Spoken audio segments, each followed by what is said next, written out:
Bonjour à tous. Dans cette vidéo, on va parler de l'importance des séries de victoires en début de partie et l'importance d'avoir une bonne curve économique pour avoir les meilleurs intérêts possibles pendant la partie.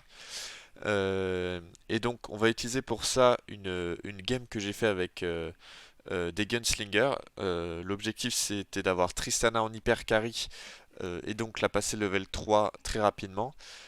La stratégie connue actuellement, c'est de d'investir énormément juste avant le passage level 5, parce qu'on a de grandes chances de toucher Tristana et on a pas mal de gold. Et donc l'objectif de cette vidéo, ça va être d'expliquer comment avoir le plus de gold possible à la fin du level 4, au moment où on veut investir pour toucher notre Tristana level 3. Si vous n'avez pas compris ce que j'ai dit jusque-là, c'est que vous avez sûrement pas les prérequis pour regarder cette vidéo. Je vais utiliser beaucoup des données qui sont ici. Si vous les connaissez pas, vous allez avoir du mal à comprendre. Donc je vous conseille d'aller voir des vidéos qui expliquent les bases du jeu. Celles de Narcus sont très bien, je vous les conseille. Et ensuite, vous pourrez revenir à cette vidéo. Voilà, donc comme j'ai dit, cette game, ça va être une game de Gunslinger. On va très vite s'orienter vers ça parce que à la base, enfin en fait, on prend des persos qui correspondent un peu. On hésite avec une Vayne hyper carry parce qu'on touche une Vayne level 2 assez tôt. Mais au final, en voyant qu'il y a beaucoup de Vayne chez les adversaires, on choisit de changer en fait de plan de jeu. Et en fait, cette game, elle va être très intéressante parce que je fais deux erreurs, deux grosses erreurs en fait, assez grossières, à mon premier tour de level 4. Et je vais utiliser cette erreur pour expliquer enfin, les conséquences de cette erreur. Et grâce à ça, on va comprendre l'importance déjà des séries de win et aussi l'importance de réfléchir à sa curve économique. Parce qu'en fait, on va prendre trois scénarios on va prendre le scénario de comment je joue et le scénario de comment j'aurais joué si j'avais mieux joué en fait. Et donc voilà, on aura trois scénarios et on pourra travailler avec ça. Alors l'erreur, elle est ici. Euh, c'est que en fait là je suis en train de réfléchir à qu'est-ce que je vais jouer. Je pense à justement Gunslinger Pirate. Je me dis bon, j'ai envie d'avoir ce Pike, mais en même temps j'ai envie d'être au-dessus de 10 gold. Qu'est-ce que je vends, qu'est-ce que j'achète? Et j'ai pas fait la chose la plus prioritaire, c'est placer son board en fait. Je le fais à la fin quand il reste une seconde. Et je ne pense pas à échanger le Warwick et la Nidalee, ce qui fait que la Nidalee est en frontline et qu'elle va se faire tuer. Ensuite, après ça, je vais encore faire une autre erreur parce que je vais pas avoir le temps de vendre Kha'Zix. Et donc, je vais me retrouver à 9 gold sur 10, je vais pas avoir mon gold d'intérêt, donc c'est assez catastrophique. Ça va en fait avoir un impact très négatif sur le tour à 8 sur 10 d'XP où je vais devoir tout dépenser. Voilà. Alors maintenant, ce qui va être intéressant, c'est de comparer les golds qu'on a quand on est à 8 sur 10 ici, parce que c'est ce qui nous intéresse. En fait, ça va être le timing où on va acheter notre Tristana pour la passer level 3. Donc on va comparer les golds qu'on a au moment 8 sur 10 en fonction du choix qu'on fait maintenant. Donc on va voir avec trois choix différents. Alors pour ça, pour le calcul des golds sur les différents tours qui vont arriver, j'ai utilisé les tableaux que j'avais présentés dans l'introduction. Donc là, j'ai choisi de les implémenter en Python. J'ai préféré ça à l'Excel parce que je trouvais que c'était plus original et que ça vous apporterait peut-être un peu plus si vous avez jamais vu de code. Et donc, pour faire ça, pour calculer le nombre de goals qu'on gagne d'une win streak, c'est en fonction des victoires consécutives qu'on fait. Si on fait une ou deux victoires consécutives, on gagne 0 gold en plus. Si on en fait 3 ou 4, on gagne 1 gold en plus. Si on fait 5, 6 ou 7 victoires consécutives, on gagne 2 gold en plus. Et si on fait plus de 8 victoires consécutives, on gagne 3 gold en plus. Pour les intérêts, c'est très simple. Il suffit de diviser le nombre de gold par 10. Et si c'est supérieur à 5, on prend juste 5. Et pour les gains fixes, alors pour chaque partie, on gagne 5 à la fin. Et si en plus c'est une victoire PVP, on gagne un en plus, donc on gagne 6. Et ici on va se mettre dans le cas où toutes les victoires jusqu'à 8 sur 10, toutes les parties jusqu'à 8 sur 10, ça va être des victoires PVP. C'est dans ce cas-là qu'on va se mettre pour faire le calcul de nos goals, parce que c'est le cas de ma partie, en fait toutes les parties jusqu'à 8 sur 10, je vais gagner. Donc avec le choix que j'ai fait là, donc en vrai c'était deux erreurs, hein, à la fois de perdre et de ne pas vendre le Kha'Zix, donc pas être à ce moment-là. Euh, on va regarder les goals qu'on aurait au tour d'après. Si jamais Donc déjà on va avoir directement 9 plus 5 parce qu'on va gagner 5 en gain fixe et on va gagner que ça. Donc on va avoir 14. Et ensuite si on vend les deux Kha'Zix, le Warwick et la Nidalee, qui sont des personnages qui ne nous intéressent pas, on va gagner en tout, on va avoir 18 gold en tout. Ensuite, en victoire consécutive, on retourne à 1 parce qu'on a perdu cette partie. Et on va calculer les golds qu'on va avoir jusqu'au tour 8 sur 10 avec un simple calcul. Alors, les golds qu'on a à un tour, c'est le nombre de golds qu'on a au tour précédent, plus le gain fixe de victoire, plus l'intérêt en fonction du nombre de golds qu'on avait au tour précédemment, plus le bonus de win streak en fonction du nombre de wins qu'on a enchaîné. Le deuxième cas qu'on va étudier, c'est si jamais on a perdu, mais que on vend nos Kha'Zix à temps, donc on a le bonus income de 1, et en plus de vendre seulement les persos qui ne nous servent pas, on vend aussi les persos qui nous servent dans notre compo, qu'on veut avoir dans notre compo, pour voir si ça peut valoir le coup quand même, et que ça nous rapporterait gros au moment qui nous intéresse à 8 sur 10. On va regarder ce cas-là.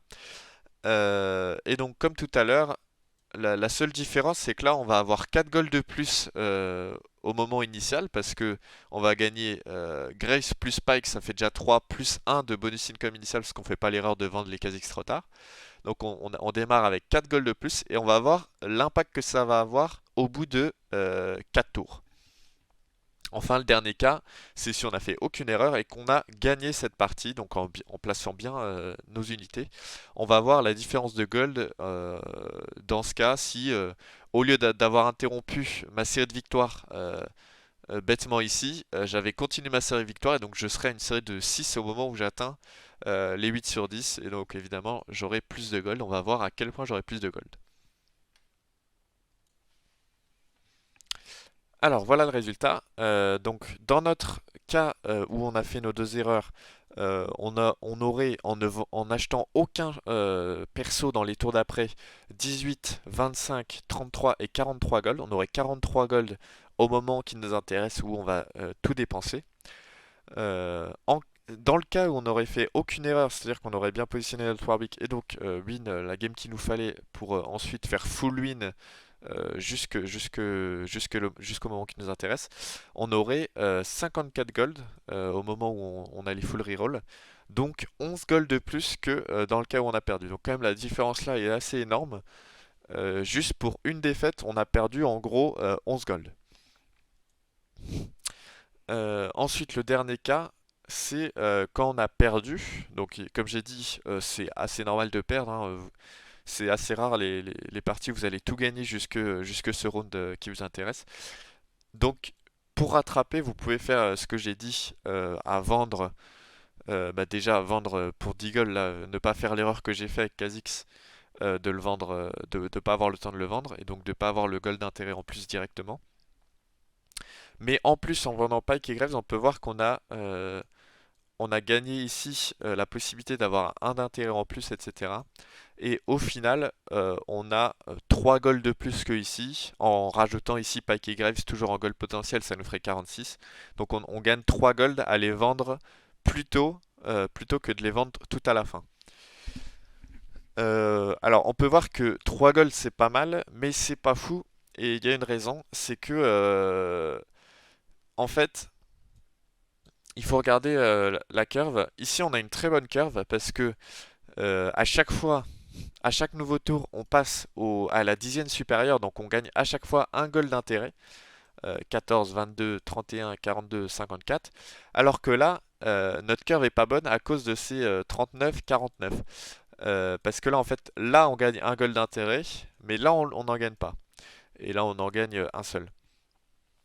Par exemple, si on avait eu 23 gold là, ça aurait été très intéressant on aurait été dans un cas où ça aurait été très intéressant de vendre Pike et Grace parce que on aurait eu 23, 31, 40 et 50 et donc en fait à chaque tour on aurait gagné un gold d'intérêt et au final on aurait gagné je pense 5 gold à le vendre maintenant plutôt que d'à le vendre après. Donc là ça aurait valu le coup.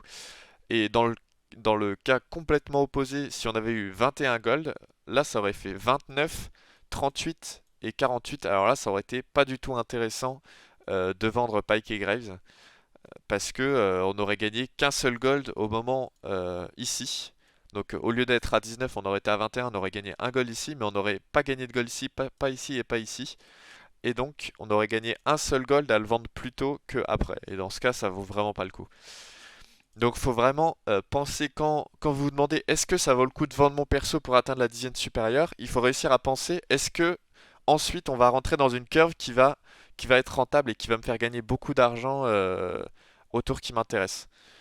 Parce que si c'est pour gagner un seul gold, il vaut mieux pas vendre les persos qui nous intéressent quoi. Voilà. Alors maintenant, après avoir fait cette vidéo, du moins avoir m'être dit bon bah je vais parler de ça, etc. Je me suis dit bon je vais essayer de faire une game où je vais directement appliquer ce que je présente dans la vidéo. Je vais essayer d'avoir une bonne curve et je vais essayer de faire que win, hein. Ça évidemment c'est pas toujours possible, mais c'est ce que je vais essayer de faire.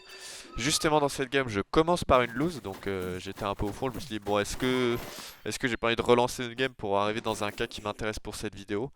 Mais au final, je vais rester parce que j'ai essayé de surend, mais ça marche pas. On peut pas surend trop tôt dans la partie. Euh, et là, contrairement à la game d'avant où j'ai donc la game de la vidéo, la première game de la vidéo où je gagne parce que vraiment j'ai vraiment beaucoup de chance sur les items. Là, je chope pas des items vraiment adéquats pour Gunslinger. D'ailleurs, pour ce Zeke là, je voulais vraiment pas le faire, donc ça m'a donné une deuxième raison de surend et une troisième avec cette défaite. Euh, c'est pour ça que je crois que je vais tenter un petit surrender vote maintenant, voilà. Euh, mais au final, je vais gagner cette game là. Et prochain tour, je vais pouvoir commencer à me mettre dans une bonne curve. Alors là, j'ai la possibilité de payer un Graves, mais je vois que je peux me mettre à 10 gold. Et que grâce au carrousel, au tour d'après, je pourrais être à 20 gold. Donc là, en ne payant pas ce Graves, en fait, je me mets dans une curve où je peux avoir 20 gold au tour d'après. Et donc une gold où je vais gagner beaucoup de gold. Surtout dans cette game, c'était très très important parce que, bon, je le vois pas à ce moment-là, mais je le vois après, que y a 4 joueurs qui jouent Tristana, 4 joueurs qui veulent passer Tristana level 3. Donc au lieu d'essayer de le faire à 8 sur 10, en fait je vais choisir de le faire à 6 sur 10 pendant le tour des golems. Parce que je sais que si je le fais à 8 sur 10, il y a de grandes chances que j'ai pas ma Tristana level 3. Donc là, le tour d'avant, en fait, j'avais la possibilité de vendre GP pour passer à 20 gold, mais je l'ai pas fait parce que GP c'est quand même très dur à avoir. Et voilà, donc là je me mets à 20 gold pour avoir le gold supplémentaire. Et c'est au tour d'après, à 28 gold plus les 2 Warwick, donc à 30 gold, que je choisis d'investir dans les Tristana. Et c'est là que je pense que je fais une erreur parce que en fait là il me manque 2 Tristana. Et au lieu de vendre les personnages que j'ai le board pour aller les chercher, je choisis d'attendre le prochain tour pour obtenir pour obtenir les golds, pour obtenir la prochaine Tristana. Mais je pense que c'était risqué. Alors ça va me sourire parce que par chance le reroll m'offre 2 Tristana. Mais c'était quand même très risqué de ne pas vendre au tour d'avant pour aller les chercher plus tôt. Là pareil, je fais une deuxième erreur. Vous voyez que je viens de perdre cette partie alors que j'étais en full série de win. J'avais 4 wins d'affilée ou 3 ou je sais pas combien. Je pense que en vendant des trucs que j'avais sur le board, j'aurais pu avoir ma Tristana level 3 parce que justement j'avais lock pour avoir les Tristana au tour d'après avec les golds du tour d'après. Mais au final, je pense qu'en investissement direct, j'aurais eu ma Tristana level 3 et donc j'aurais pu win et rester dans une série de win parce que là, toute la suite, je vais rester en série de win parce que Gunslinger à ce moment-là, c'est vraiment très fort. Et aussi, autre petit point important, donc j'ai dit que j'avais investi un tour plus tôt que tous les autres. Et en fait, ça va se ressentir dans le résultat de la game parce que j'ai regardé les pseudos de tous les joueurs qui jouaient Tristana. Ils vont finir top 5, top 6 et top 8 parce qu'ils vont jamais réussir à obtenir leur Tristana level 3. Donc voilà, ça met en avant aussi l'idée que on peut également investir un tour plus tôt si jamais notre pick est très contesté. Et ça peut en fait nous faire passer dans le top 4 juste en faisant tomber les autres vraiment au fond. Et là on voit que juste avec ma Tristana level 3, même si j'ai pas des items fous, j'arrive à gagner. Donc c'était vraiment important d'aller chercher cette Tristana level 3 et c'était la priorité. Et je pense que le fait d'avoir pas acheté le Graves, etc. et de m'être mis dans une bonne curve, même si je l'ai pas exploité parce que j'ai payé le Gangplank, etc. Ça m'a quand même permis d'avoir les 2 golds suffisants pour obtenir cette Tristana level 3 que j'aurais peut-être pas eu dans le cas contraire, on ne saura jamais. Voilà, j'espère que cette vidéo vous aura appris des trucs parce que c'était le but. Vu que c'est ma première vidéo, si vous avez des commentaires pour me dire quoi améliorer, je regarderai tous, ça me sera utile. Et voilà, ciao!